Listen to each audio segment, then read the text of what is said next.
Michael Burry just made his boldest move in years. After dumping nearly every stock last quarter, he's back. And this time, he's buying big. 5 stocks. That's it.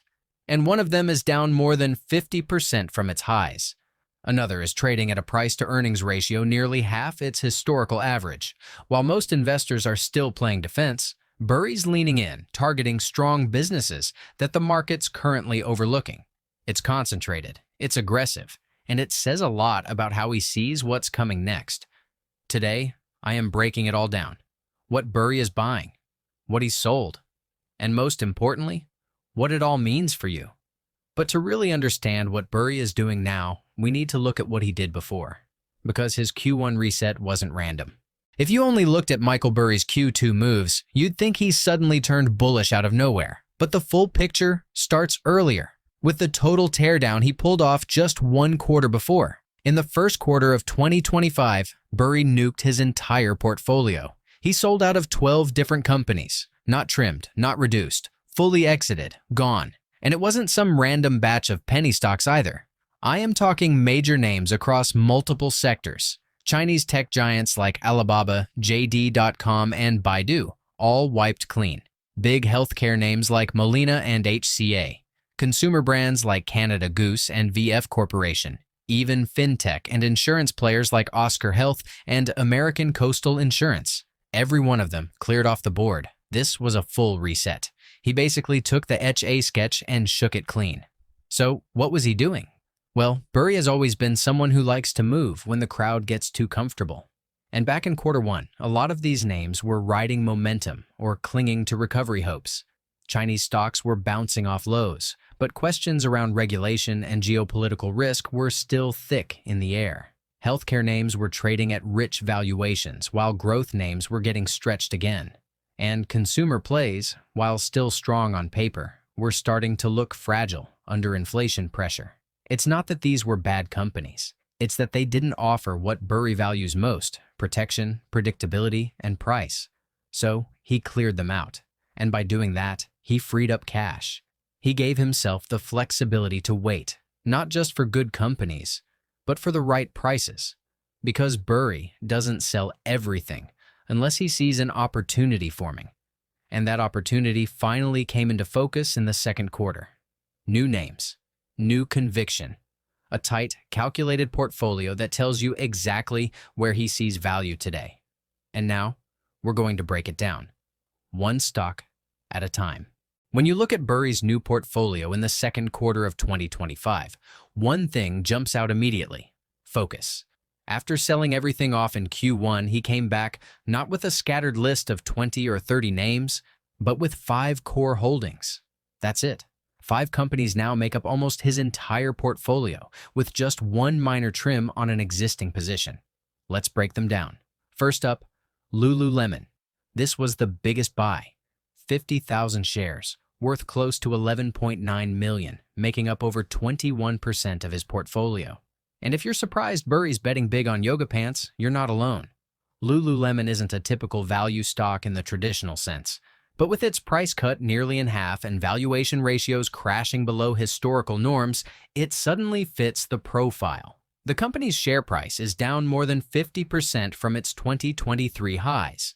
Its price-to-earnings ratio has dropped to around 13, which is well below its historical average, making it look like a premium brand on discount. And this isn't a struggling retailer. Lululemon still pulls in healthy margins and has loyal customers worldwide. Burry's move here suggests he sees temporary fear, not long-term decline. Then there's Bruker Corporation. This is a return play. He held it before, sold out in Q1, and then bought back in Q2 with 250,000 shares, worth over $10 million, now making up around 18% of his portfolio. Bruker builds scientific instruments used in biotech and research, not flashy, but essential.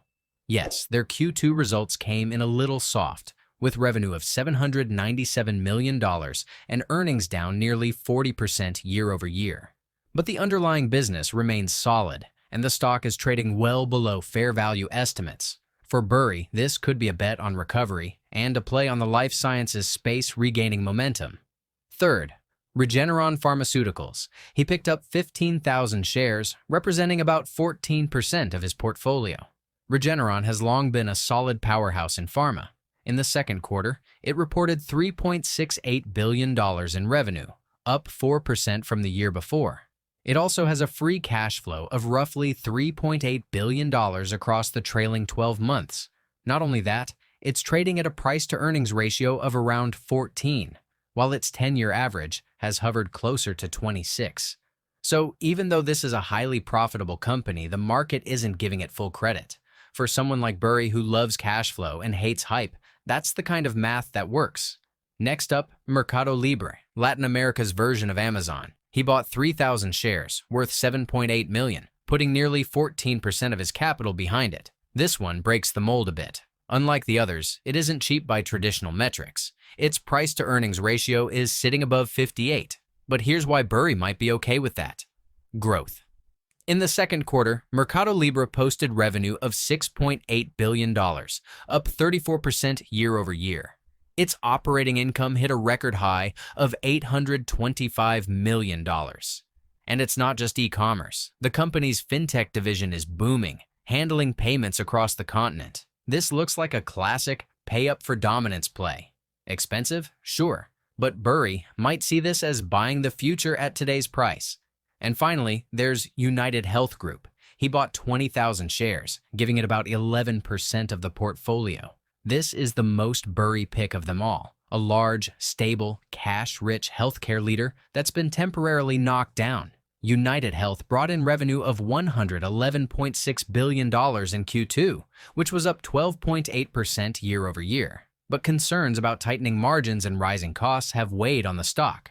As a result, it's trading at a price-to-earnings ratio around 13, far below its average of 22 or more. Burry's move here is simple. Buy a great business when the market is too focused on short-term noise. Now, there was one small sell this quarter. Estée Lauder. He reduced his stake by 25%. But given that he had doubled the position in Q1, this looks more like trimming than retreating. Maybe locking in some gains or just making room for the newer, higher conviction picks. So when you zoom out, lay all of Burry's Q2 moves side by side, you start to notice a pattern. Not in the industries, they're all over the place. Luxury retail, pharmaceuticals, biotech instruments, e-commerce, healthcare. On the surface, they seem disconnected.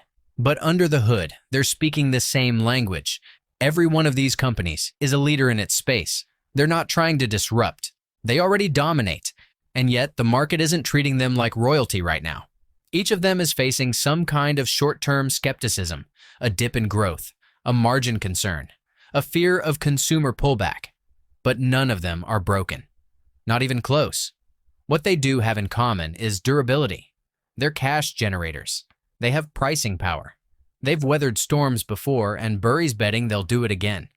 He is buying proven performance, just when the rest of the market seems too focused on noise to notice. So, while other investors are scrambling to play defense or rotate between the next hot trend, Burry's doing something simpler. He's buying real businesses at temporarily discounted prices and letting time do the compounding.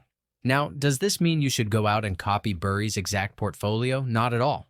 That's not the point. The real takeaway here isn't in the names, it's in the mindset. Burry isn't chasing what's popular. He's not buying the dip just because prices are lower. He's focused on businesses that are strong, durable, and misunderstood. And he's patient enough to wait for the right entry point, even if it means clearing his portfolio first. That's a valuable lesson for regular investors. You don't need to predict the next crash or time the bottom perfectly. But you can train yourself to look deeper than the headlines. Ask, is this a real business? Is it making money? Is it temporarily hated or fundamentally broken? You don't need to have 500 stocks. Sometimes, less is more, especially when you have high conviction. What matters is doing your own thinking, trusting your analysis, and not being afraid to go against the grain when the math makes sense. Because if Burry's approach shows us anything, it's this. The biggest opportunities don't usually look obvious when you first see them, but they make a lot of sense when you zoom out. While Burry is buying, Buffett has sold over $6 billion worth of stocks. Click the video on screen to find out what he's letting go and why.